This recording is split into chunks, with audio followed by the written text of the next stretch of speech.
Hello, everybody, and welcome to Outside the Box, the podcast devoted to supporting Central PA's small business. You can see to my left here. Is it my left? I guess that is my left or my right, whatever it is, what the people watching. You can see Violet Baldwin of Baldwin's Dirty Little People Gallery. We're going to get to her in a minute, and she's going to talk about all the awesome thing she and her artists are doing. I am your host, Derek Bixler, realtor and digital marketing geek right here in Central PA. I grew up on the hill in Harrisburg, went to Mechanicsburg High School, go Wildcats, went up to Penn College of Technology in Williamsport, and had a few sales jobs before. I've been here selling real estate for the last 15 years. If you need to buy or sell a home, please reach out to me, text me, email me, throw a rock through my window, send a carrier pigeon. We really need inventory right now. Also, full disclosure, I feel while I'm doing this interview, all the phlegm that I was grossly telling Violet about before we started, I'm a little sick right now. I'm vaccinated, so it's not that, but I can feel it up here coming while we're going. But anyway, reach out to me if you need to buy or sell a home. If you want to subscribe to our email from Support Central PA, Central PA supports small business. Go to supportcentralpa.com and you can get networking mixer updates and invites, episode announcements, and exclusive special offers. If you subscribe to our email there, it's just one email a week. We're a little bit behind there because we've just crossed the threshold where we have to pay for it. So I'll probably start paying for it soon, but I haven't done it yet. So I've been inputting more people, but haven't been sending emails for the last couple of weeks. A reminder to ask a question in the comments or just say hi. If you know me or Violet, say hi in the comments or ask a question. And if we don't see it during the episode, she or I will come back and address it later. And a reminder that all the replays are available on YouTube, Instagram, LinkedIn, Facebook, all the places you like to consume your content. And most importantly, in our group, Central PA Supports Small Business.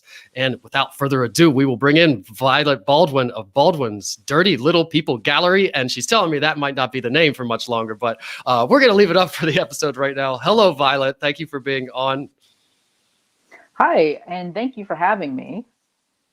And tell us a little bit about where you grew up. So in your bio, I have everybody fill out a few questions. And one of the questions is, where'd you go to high school? Where'd you grow up? And most people put the town and you just put Pennsylvania. You were a little bit coy about it. So I'm guessing you moved around a little bit within Pennsylvania, or you didn't know what to put. So tell me a little bit about where you grew up. So I actually grew up in Western PA in a small town called Latrobe, which is where the Steelers have their training camp. That used to be where Rolling Rock beer was made. Arnold Palmer has an airport still in the area there. So it's a small area, but there's owns an airport? There was I believe it was Arnold Palmer Airport that was in Latrobe. Just like kind of, just as obviously a small airport. It is a small town, but the thing that it was most well known for was Rolling Rock beer back when it was manufactured there. Rolling Rock has since moved. It's no longer in that area, but for those of us who are from that area, we remember it. And Arnold Palmer was from there, or why do you have an airport there? He just liked drinking Rolling Rock beer, or what? I want to say he was from around the area, but I honestly don't recall. I just remember that the airport was named after him. And to be honest, it might not have been his airport. It might have just been named after him. But so I don't know if it was because he came from there or what it was. Just one of those things you remember from growing up somewhere. Like, I kind of remember he had an airport. I remember that. I'm not really sure what it was or if that's even what it was. Maybe I misremember it. That's fun. Well, it's been a while. It's been over 20 years. So there's some things there that maybe the memory is glitching on. But anyway, that's where I lived prior to 2000. And in 2000, I moved to Lancaster. So time-wise, I want to say too that Latrobe is about 40 minutes outside of Pittsburgh. So when I moved to Lancaster, huge difference. But I loved the area. At the time, it was more known for the Amish communities. And you would oftentimes still see the horse and buggies, even in the city. Had you seen Amish before? Because they're all over Pennsylvania, not necessarily. Yeah. Well, going from being out, not too far away from Pittsburgh to Lancaster, even though it's obviously the same state, it was different in that since it was so well known for the Amish community, I remember some of my friends were like, okay, Violet, you're going to be raising barns when you move on. That's all that's there. There was really not much else that they thought took place in Lancaster. So, Dutch Wonderland, man. I just yeah. posted a pic. I post like, guess what Central PA landmark or whatever. Dutch Wonderland. Yeah. It's so, I mean, obviously there's a lot more going on in Lancaster, but that seems to be still what a lot of people know it for. So did you move to the city, like in the city, Lancaster, or out in the like in the country near the Amish? No, I live right in the heart of downtown Lancaster for 20 years. Loved it. It was, I mean, I got to watch it grow to where it now is. When I first moved there, it was a very aging population. There wasn't a whole lot going on. And most of the tourists stayed outside of the downtown area. They frequented the Route 30 and the outlets, and then the areas where the Amish communities were. So the downtown was not nearly what it is right now. And if you go into downtown Lancaster at this point, it's a huge draw. They currently have tons of people that are moving from other cities to go into the city, go into Lancaster City, which is great. There's so many new businesses downtown. There's, I mean, so much great nightlife and all kinds of activities going on now. So you've been there since kind of like the beginning of the revitalization. Cause I remember my cousins lived there downtown. And is it McCaskey? Is that what the downtown? Yes. That high was school, they went there. Yeah. I think they would have, maybe they went somewhere else for private school or something, but I remember back then it wasn't that great. And I don't know how the school is now, or the city really wasn't anywhere anybody really cared to be, but now it's pretty awesome. Yeah, so you lived through the starting of the revitalization. Yeah. So what was part of the revitalization? Restaurants and art? Tell us a little bit about what was part of bringing it to what it is today. So the driving force behind the revitalization was actually First Fridays in the art scene, because the one thing that was successful in downtown Lancaster at that time was Gallery Row. So Gallery Row is on Prince Street, and that encompasses most of the art galleries. At that time. Now there's more galleries that are, and I have just recently started one, which I'll give a plug on later. So most of the galleries were on Gallery Row. They still are there. The people that were there when I moved there 20 years ago were still there doing their thing. So we would have a lot of out-of-towners come into the city for First Fridays. And the city obviously picked up on that, realized, hey, we can play off of this idea of getting this influx of people on this specific day during a month. So the city invested a lot more resources into playing up First Friday. It also wanted to get younger people in, because at that time, since there wasn't really much going on, people that would graduate from the colleges, F&M, Millersville, PCAD, they would graduate and then they would move. It was an aging population for a reason. So they realized, hey, we have to get younger people to not just come for college, but they need to stay. So they developed more of a nightlife, and really, this was a process that started back in the 80s. It wasn't something that, so it actually was started even before I got there. They had to have the buy-in from the communities basically to do all this work. So now, over 30 years later, here it is to be this very thriving, amazing artistic community. And really, that's pretty much what really drove it, was the arts community. Yeah, and most people know it for the First Fridays and the restaurants and the art scene and everything there, and it kind of crushes Harrisburg at the moment, or did for a while. Harrisburg's getting better, but there's a lot of good restaurants, a lot of good art. Yeah. I remember going to First Fridays. I've been to it a couple times, so that's fun. So I want to backtrack a little bit. So high school, did you go to high school back in Latrobe or here in Lancaster? High school was actually before moving to Latrobe, I was in this tiny little town called New Florence. My graduating class was only 56 people. So it was tiny. And Laurel Valley High School is actually no longer there. It was so small. From my understanding, it it just wasn't worth keeping that school going when they could bus the kids to another nearby school. I mean, again, the graduating class for 96 was 56 people. So to try to keep a building running for such a small amount of kids, it made sense for them to kind of combine two towns and, and just let the one school go. So from my understanding, that's what happened long after So I does moved every away. kid have to like play every sport? Do you have a lot of roles? Do you do a lot of with that little amount of kids? Do you even have teams? Tell me a little bit about a school that small.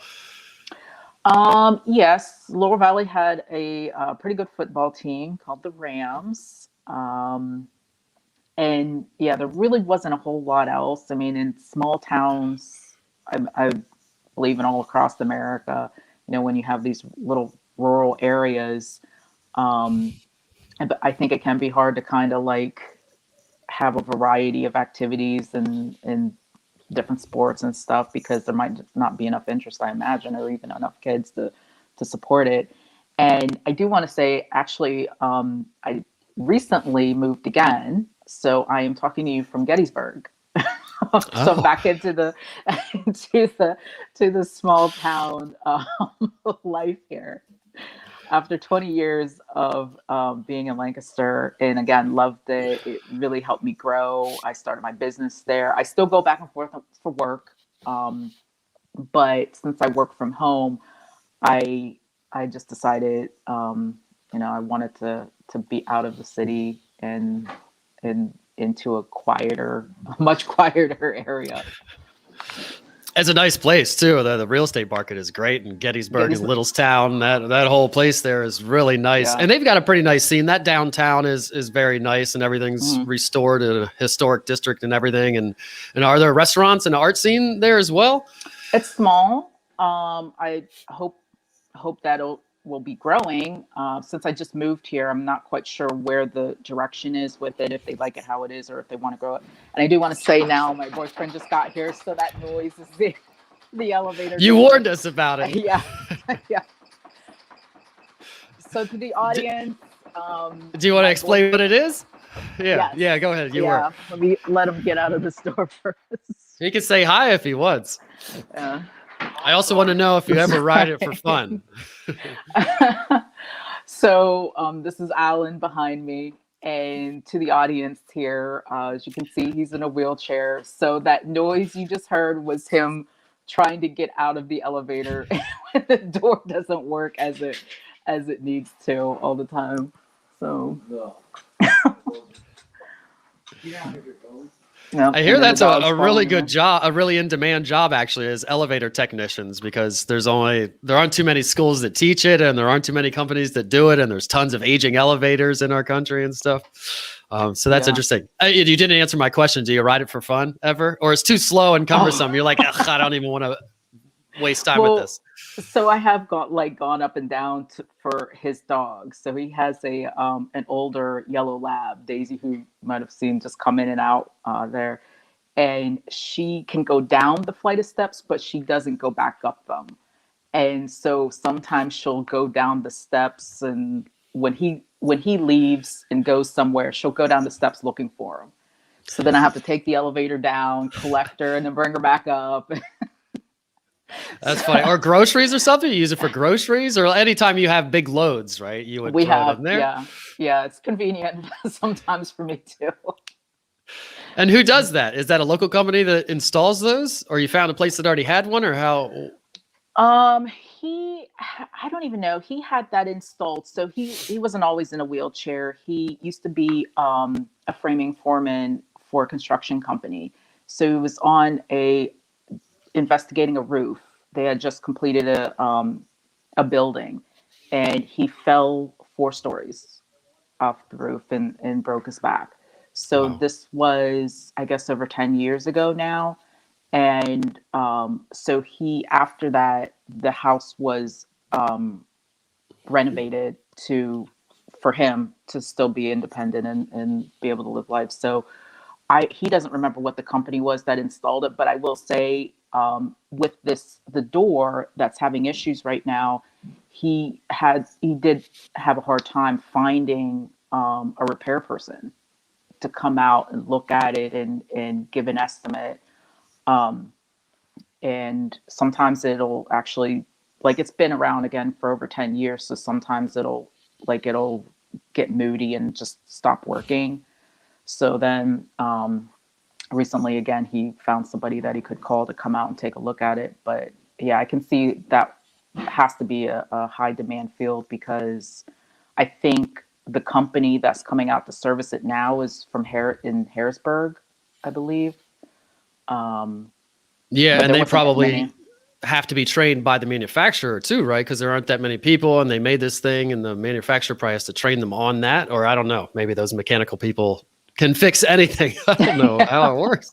Yeah, I'm not sure. I just assume if you're an elevator person, then maybe you just know they must all have something that in common that these people know how to do. But yeah, Yeah, I or have to. proprietary parts. I guess I'm waiting for a mountain bike part that's proprietary to the brand that I've been waiting 3 months, and they just told me another 7 weeks. I don't think they have the part. They have to go make it or something. But that's why I was thinking you'd have to go straight to manufacturer or something maybe.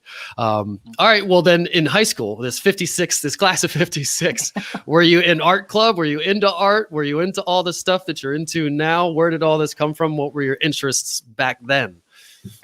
Actually, I was also going to a vocational school prior to graduating, and went to school for food service management. So absolutely nothing to do with art. But yeah, I loved working with food. I loved working with anything that had to do with food. And yeah, then later on decided that wasn't the career for me. Still creative field, still creativity Mhm. involved with it, or something to that effect. So then what brought you to the point now? Were you doing what you're doing now in Lancaster before you moved, or did it start when you moved to Gettysburg?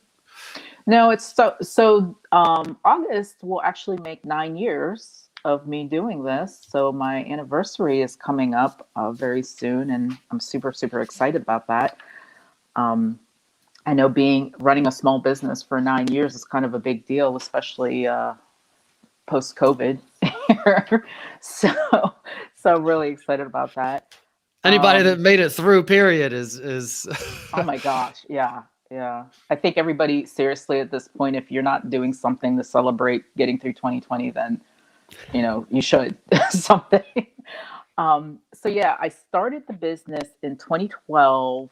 Um, I had two goals in mind, and that was it. I mean, I really didn't know what I was doing at the time, but I knew I didn't want to keep doing what I had been doing, which was retail.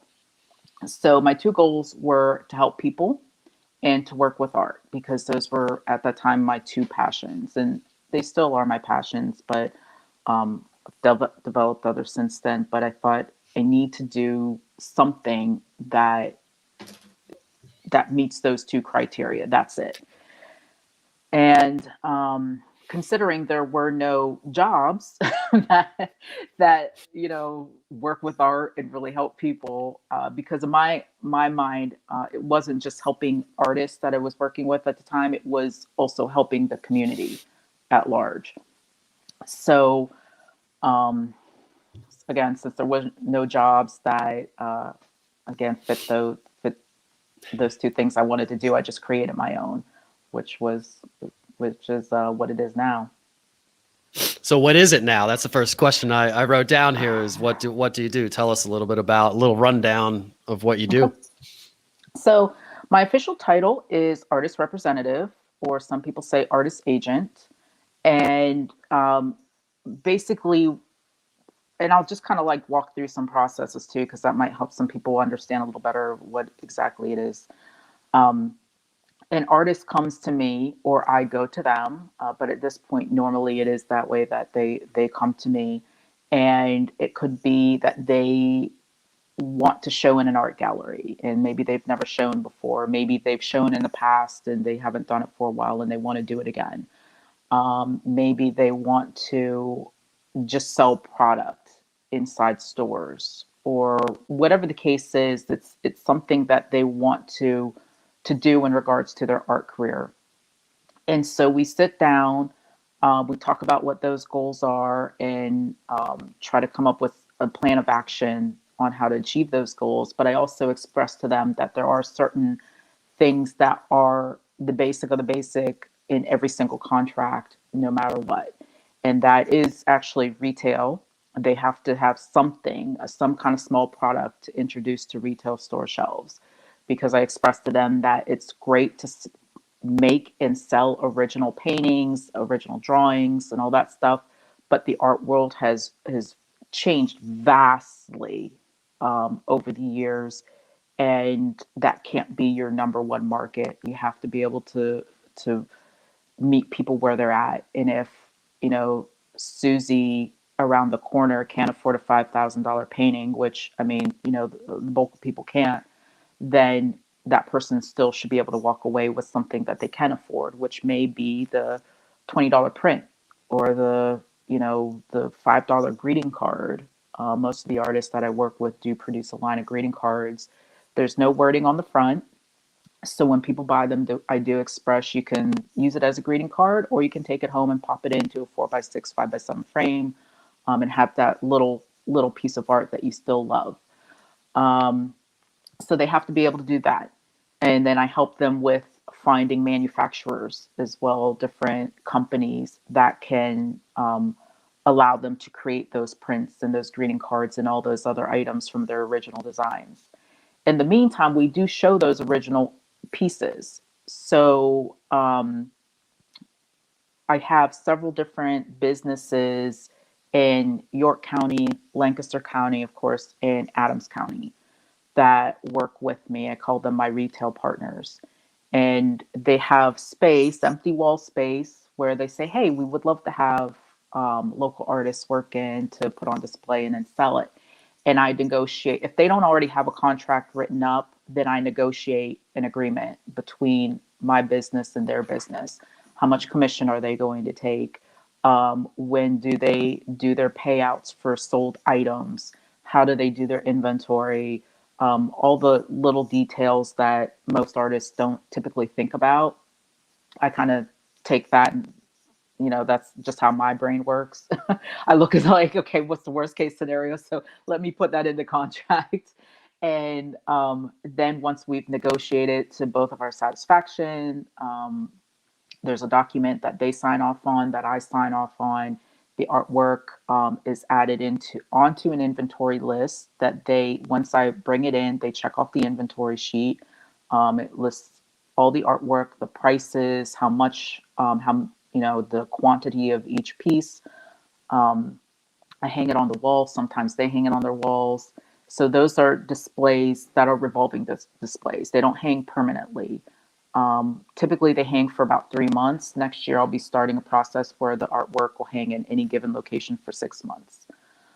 So that gives customers the opportunity to go in, purchase what they like. Sometimes people want to wait a little longer to buy for Christmas or whatever. So it gives people a little extra time. Plus it saves me on driving around to the 3 different counties. That could be a lot sometimes, going around to these different places to freshen up a display or something. So that's 2 of the services that are offered. And then the third one is craft shows or vending. So that is when the artist, again, they create a variety of products. It could be small sculptures, jewelry, again, the greeting cards, whatever it is. Pretty much the same stuff that would go into stores, they also produce for the craft shows. And so I pack everything up, haul it to wherever the show is, set up, sell the product. I keep a running list or inventory of what is being sold, what's coming to me, all that good stuff. And then at the end of every month, I send out what everybody has sold. So I have several different clients, of course, and then I'm pretty anal about paperwork. So each artist has their own file and all their inventory is in there. All their sales are in there, all that great stuff. And I send out all their the information to them at the end of every month. And then like every second Sunday of each month is when they then get a payout from what their sales are. I charge a flat fee for my services, and then whatever they have, most of them are on a monthly payment plan. So whatever they have produced in sales over whatever their monthly fee is, then that is what they get a payout from. Sometimes they don't wind up paying me anything other than what I take out from their sales, because they're generating enough to support themselves. I lost your audio. I muted myself because I'm sniffling over here with my my sniffle. So I knew I would have to do that was going to happen. I was trying to watch it. So it sounds like what you do is you're helping artists who, like I put in the description, they like to make the art, and they like to mainly make these kind of, the nice piece that sells for hundreds or thousands or whatever, and not mass produce items. But to make a living as an artist, maybe you need to do those more mass produced, affordable things, which helps more people get your art, which is nice in the first place, but also makes you a living and helps you between selling those big pieces of art. So you help people formulate what kind of affordable mass. I don't like to use the term mass produced, I guess. But you help them come up with some kind of product based on their higher priced pieces of art that they can then sell in stores or at craft shows and other places. That's essentially what you're doing. Yeah. So then they can sell, they're still selling the original pieces, but the smaller work is selling by quantity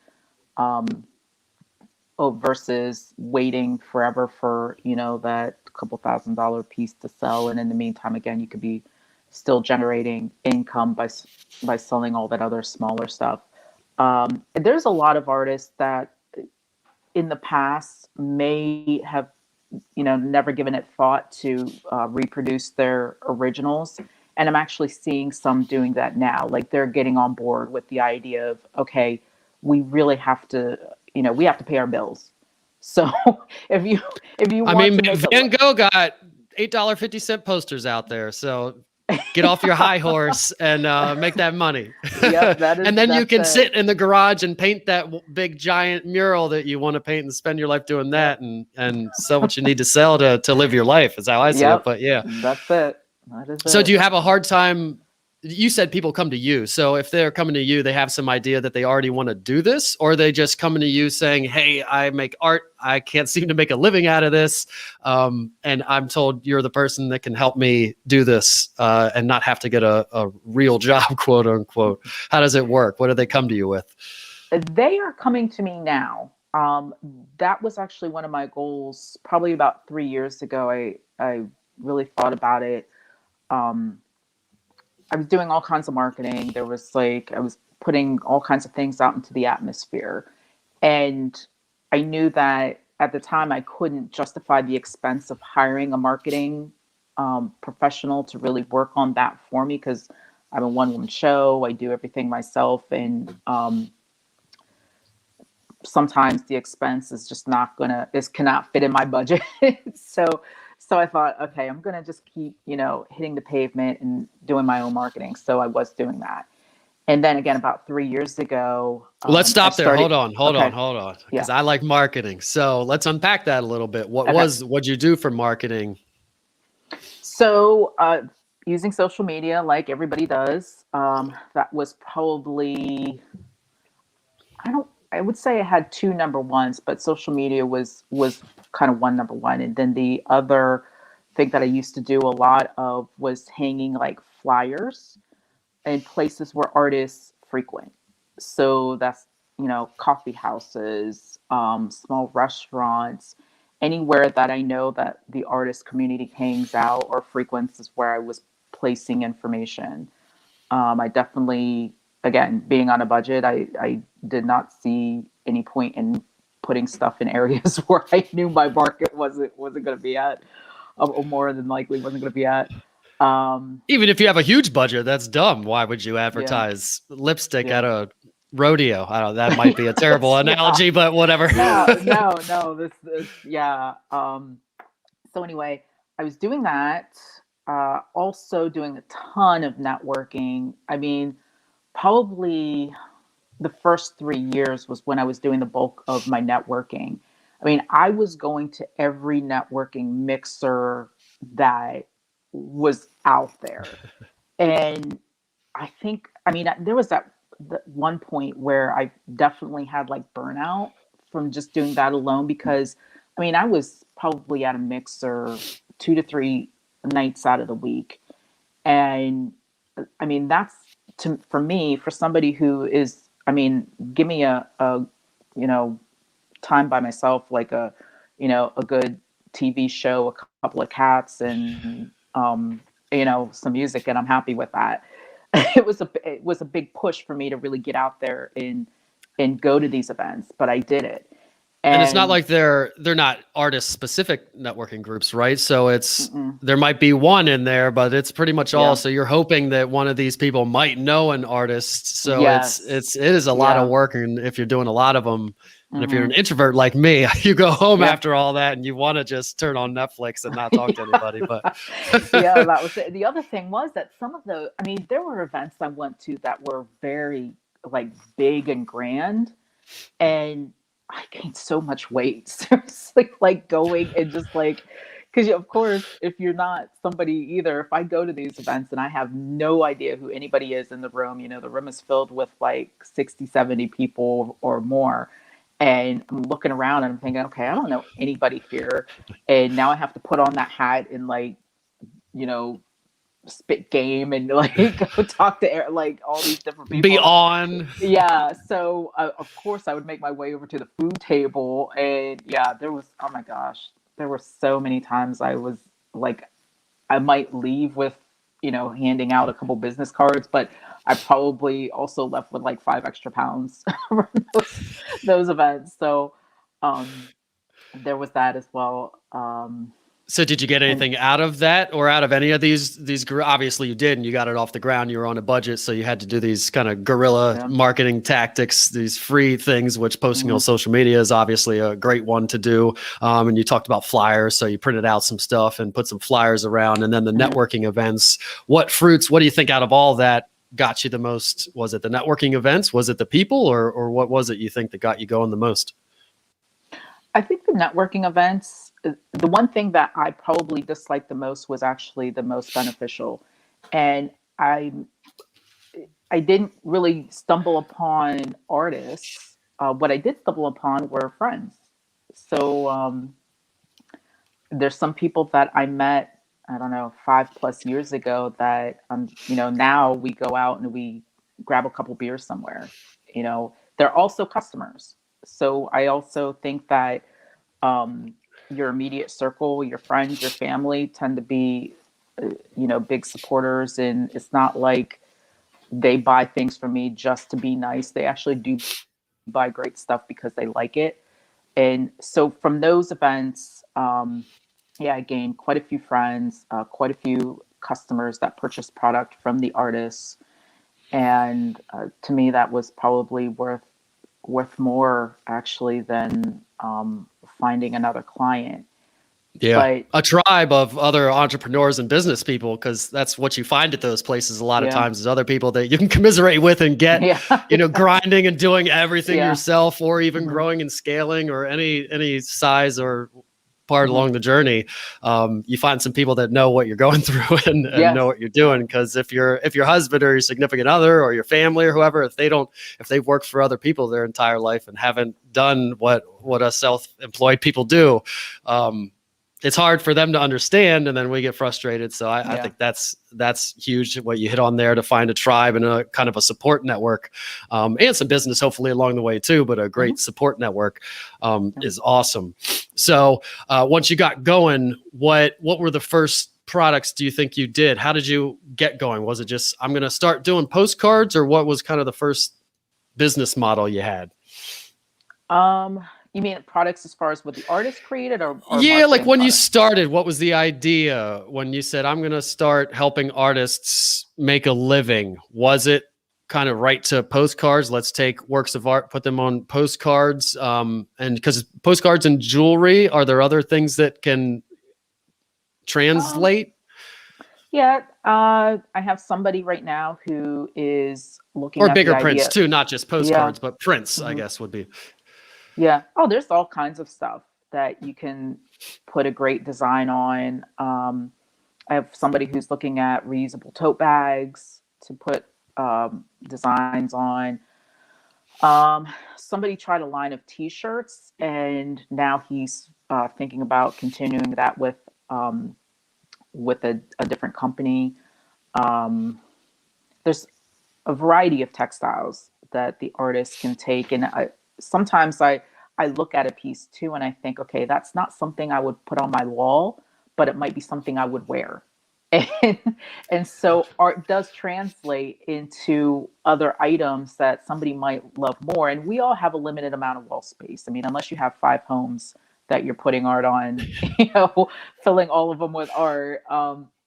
You have And they're you have expensive unless you got the money to put just the frame alone. Even if you got a poster print and a nice wood frame, it's expensive. So yeah, yeah. yeah. So it didn't start off with me deciding, okay, we're gonna, do things in this manner. It actually started off that I thought, and I say I thought that I wanted to have a brick and mortar art gallery. That was the original idea.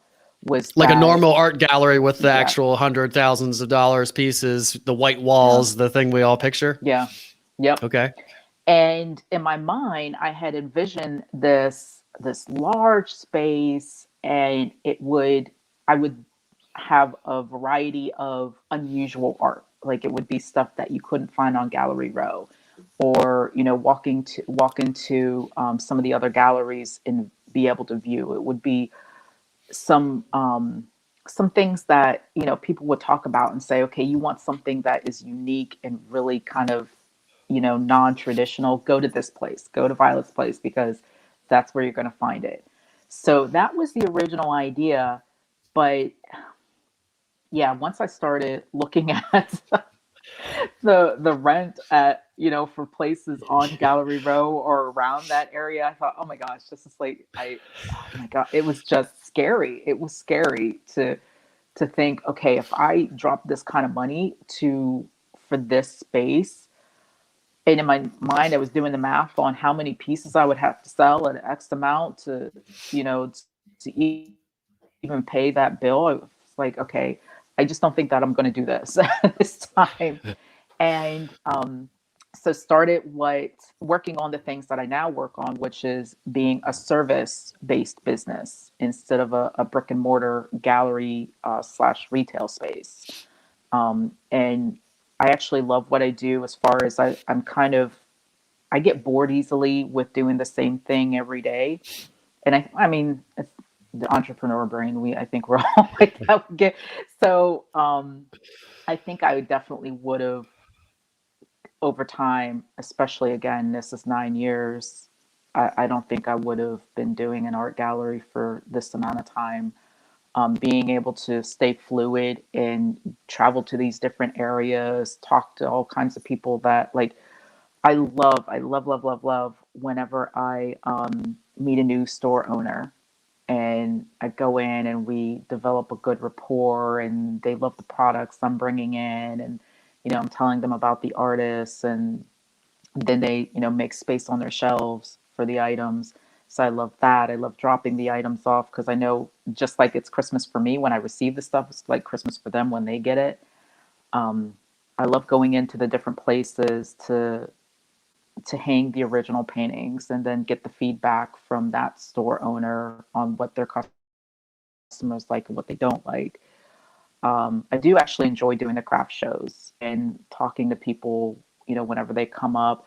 I might not be the best talker and the best networking event person, but when I'm like behind a desk, like, talking about all this awesome, amazing stuff that the artists create, that's my, then it's like a switches just flicked, and that's when I'm most alive. It's like, oh my gosh, this stuff is just awesome. I love this product, and I can tell them like how it's made, and what are the colors it might come in, and um, I guess that's where the retail experience comes into of doing that.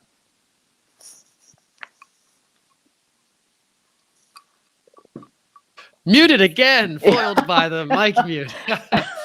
So tell us a little bit about working with shops. I would call it maybe a partnership, your partnership with shops.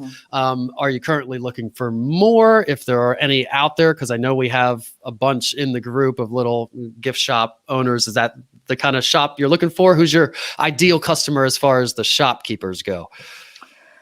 I don't really have or is there a certain MO to it? Is it a gift shop? Where do these things usually sell? Is the shop like a gift shop like I'm picturing that's kind of all random things, or like One Good Woman down in Camp Hill? It's kind of like a coffee tea shop, but they also have a section that's all kind of random Central PA or local artist stuff. Is that the kind of place that you're looking for?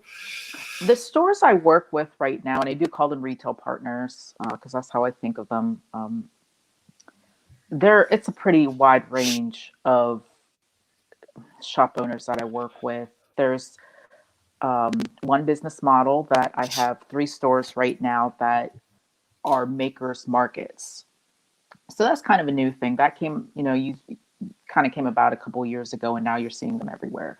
So the makers markets model is that a person will go into just an empty brick and mortar location, and they will rent that space. And then they will sublease to the artisans. And each artist will rent a booth or a certain square foot space within that building. And that shop owner is really, they're responsible for selling the item, doing the sales tax and all that great stuff. But the artist owns their own booth, and they have like a mini micro store basically within that bigger store. So there's that model, and I work with a few of those. Okay, stop there. Tell us where those are. Is there one in Lancaster? Is there one in Harrisburg? Is there one near me? If somebody's a maker and wants to join one, can they go join one? Tell us about, I didn't know about these. Obviously, I know they kind of do that with antiques. If you go to Antique Mall or something, there's a bunch of booths and they all kind of just have their own spot. And Glenn might not be in today. You might not be able to buy Glenn's stuff today because he's not there today. But so tell us a little bit about the maker markets. This also sounds like a cool place to go to get a gift. So I work with right now Untamed Boutique in Hanover. Another one is the York Merchant right in downtown York. That's a new one. They just opened last year. And then my third one is Colorful Creations by Christina, and that's in Strasburg, PA, so still Lancaster County. So are these in like big warehouse spaces, kind of like an antique mall is? Or are they smaller? Are they set? Is it kind of like the antique shop like I'm picturing? Like you can kind of see the division, and you can sometimes the booth is open or not open, or a lot of times you're required. You have to be open when the store is open or something, I guess maybe. Yeah. The York Merchant is a huge space. It used to be a Wireworks factory. So, that place is just, it's large. They have the artisan makers market in one area, and then the same people have what you're describing, like a vintage antique, another market specifically for that product in a whole other area of the building. So yeah, that was a large factory that's now been converted into retail spaces, artist studios. It has different purposes. And then the one in Hanover, Untamed Boutique, that's a 2-story building that is not the size of the one in York, but she packs a lot of stuff. The owner packs quite a bit into that store. I'd say it's probably about mid-sized for one of those businesses. And then Christina's in Strasburg. That is definitely a small one. That one is the smallest out of the 3 that I work with. But she has, I think, over 20 artisans. So you can break it down by the amount of vendors they have inside. So Christina's has about 20. Hanover is probably, I would say, between 50 and 70. And then the one in York is well over 100. So, oh, wow. So it's, you can kind of tell the size of the location based on how many vendors and artists they have inside. So those are probably great places to network and find. So you go there to build a relationship, to have a booth and connect your artists to those places, but also to find other makers. So do you use it for both things?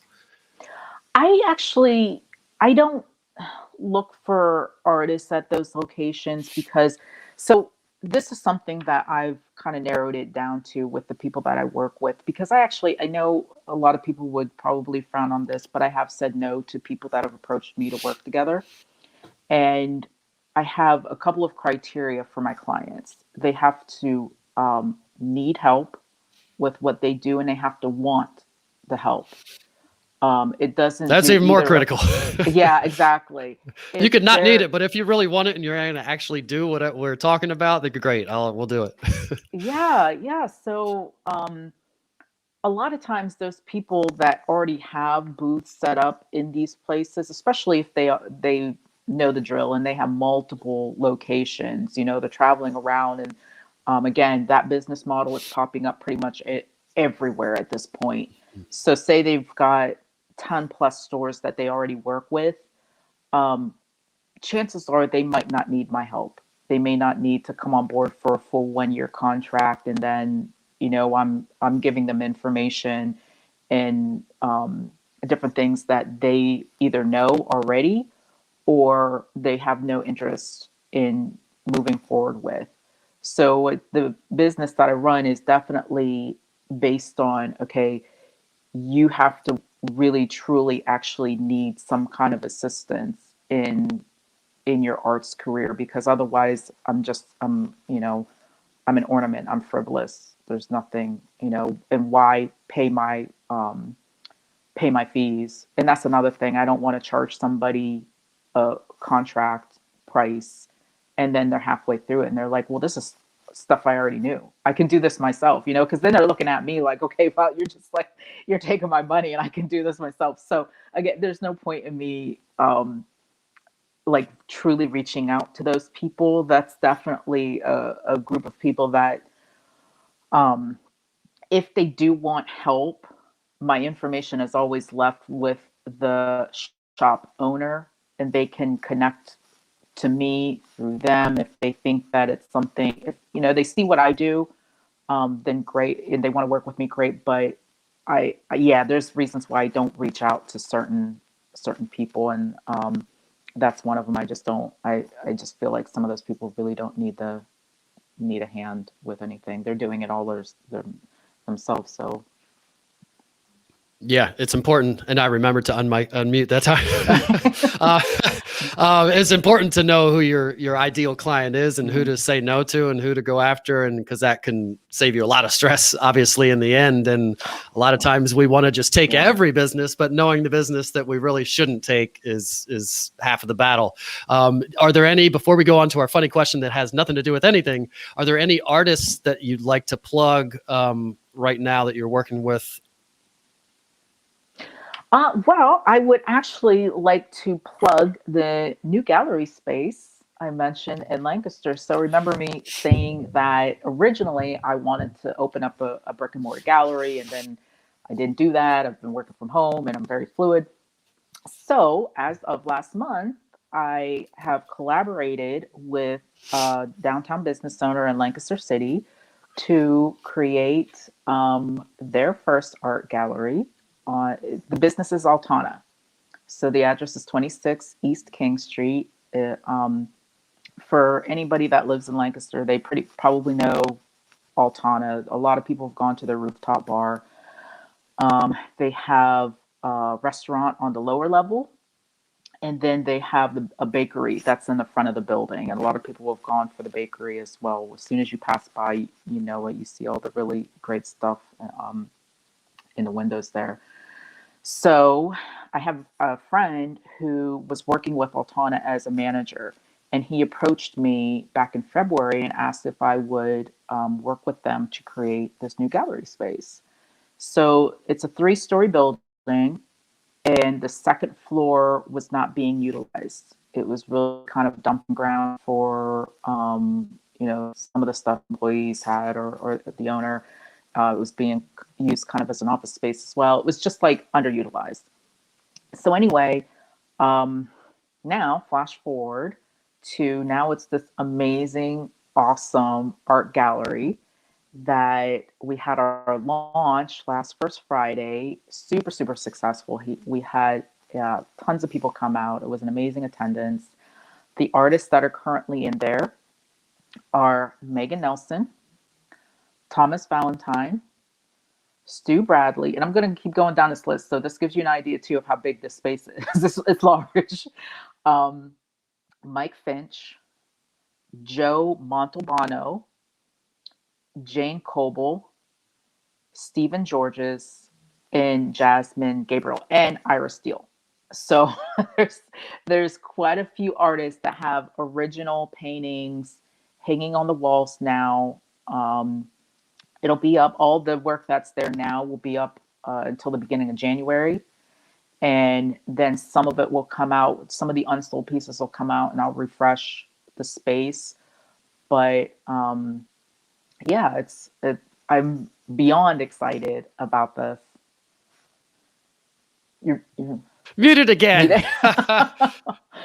I forget what I was saying. Oh man. Well, that sounds fun. That's a big undertaking and super cool. Sounds similar to the Millworks in Harrisburg, kind of a big farm to table kind of restaurant. And then it's got a second floor and a bunch of art galleries and everything. Very cool. So we're going to put your information up and everybody can reach out to you to find you and get more information if they want it. But we got to end it with our funny question before we run out of time. So we got 81 questions on this list, and I literally just Google funny questions. So pick a number between 1 and 81, and I'll ask you the question.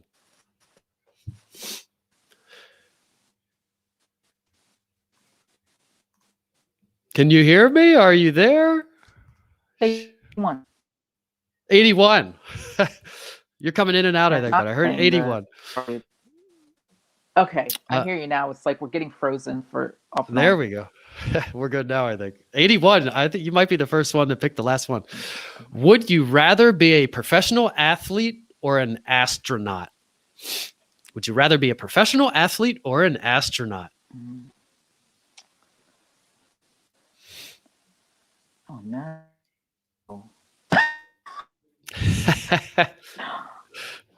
I do. We have had this one before now that I remember. And I think the guest said, yeah. I can barely hear you. You're in and out, but I think I heard astronaut, and I would agree with astronaut too, because but statistically, it's much, much harder to be an astronaut. When getting frozen and unfrozen. Now I can hear you. Yeah, it's much harder to be an astronaut. The odds of being, now she's gone. Odds of being an astronaut are pretty slim, except if you can pay soon and go with Jeff Bezos. So anyway, I'm going to keep going. She left. I'm going to leave her information up there. Violet Baldwin of Baldwin's Dirty Little People Gallery. And that is going to change because I think she was going to plug that she's rebranding and getting a new name and all that. So be on the lookout for that. Baldwin's Dirty Little People Gallery. She's trying to come back in, but I'm going to keep going because we're going here. A couple announcements before we go out. Business Spotlight Package. If you're interested in one of those, which consists of Greg coming out to your location. You saw him at Dexterity Depot, the Ninja Warrior place where he tried the warped wall. Basically comes out to the business, shows how the sausage is made behind the scenes kind of. And then you get an interview like you're seeing here with me and Violet, a little bit more in-depth interview, and a networking mixer at your business if your business permits, COVID permitting, all that. Hopefully the COVID thing isn't an issue anymore. If you're interested in one of those, you can go to supportcentralpa.com and fill out application there. Sorry guys, I'm sick. This episode's been fun. You can fill out an application there, or if you want to do an episode with me, I know networking mixers are a little bit booked out and a little bit harder, but if you just want to do an episode, feel free to just reach out to me. If you want to get access to our exclusive special offers, join our email list. It's 1 email a week, usually once I start paying for our service now, because yay, we reached the threshold. Our list is big enough to now I have to pay for it. So I have to pay for it, but they'll start going out soon. If you want to get our special offers, head over to supportcentralpa.com and sign up for them there. If you're watching this on YouTube, LinkedIn, Instagram, anywhere other than Facebook, please head over to Facebook and join our email list. And here we are. We'll bring her back in for me to go out to here. Join our Facebook group if you're not already over there. Contact me if you need to buy or sell a house. We need inventory still, but it is also dying down a little bit. So if you're a buyer, don't be scared to get out there and look. Text me, email me, throw a rock through my window, send a carrier pigeon, whatever you need to do to get a hold of me. Remember to support Central PA small businesses like Violet. And I said we do have a couple minutes. Looks like okay. Do you want to plug your rebranding or any of that? Because I mentioned it when you went out. I read your where to find you, and then I said you might not be called that anymore. So tell us a little bit about that, maybe 60 seconds or so about any of the rebranding stuff you want to unleash on us. Okay, so starting in August, the business will be renamed Baldwin's Gallery. I am removing the other 3 words because it's been years since I've done volunteer work, and the number one question I get asked is why the name? What made you come up with that? So during my time in Lancaster, I volunteered with homeless shelters, animal rescues. I did a supervised visitation program that the court orders. I've done a number of different volunteer positions in the 20 years I was in Lancaster. And a running theme through quite a few of the organizations was that the guests were always made to feel small or dirty, or at some point in their lives, that was how they were made to feel by somebody else. And so I took those words and put them into the business to kind of remind myself of one of the reasons why I do what I do, which was, again, to kind of help people at large and help the broader community. But again, since I haven't done volunteer work in a little while now, I'm removing that. It's kind of time to rebrand at this point. Great. So keep a lookout. And like we talked about, the other branding could get you some weird searches when people search for other things. So I think it's a good idea. But we'll all keep a lookout for that. And there's going to be a new logo and anything. And obviously, you know where to find designers if you need somebody for that logo or any of that stuff. So everybody, like I said, remember to support Central PA small businesses like Violet's and the Baldwin's Gallery, it is now called.